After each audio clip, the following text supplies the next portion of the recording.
j'ai trouvé... en fait, il y avait beaucoup d'ados qui sortaient le week-end en free party, enfin en teuf. C'est Donc, quoi une free party?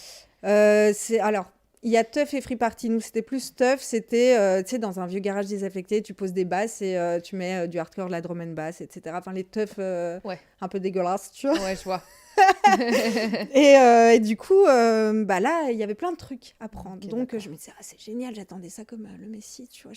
Tu penses que tu y allais plus pour ça ou plus vraiment pour la teuf Non, non, j'y allais vraiment pour des expériences. Waouh, Ouais, ok. ouais, ouais.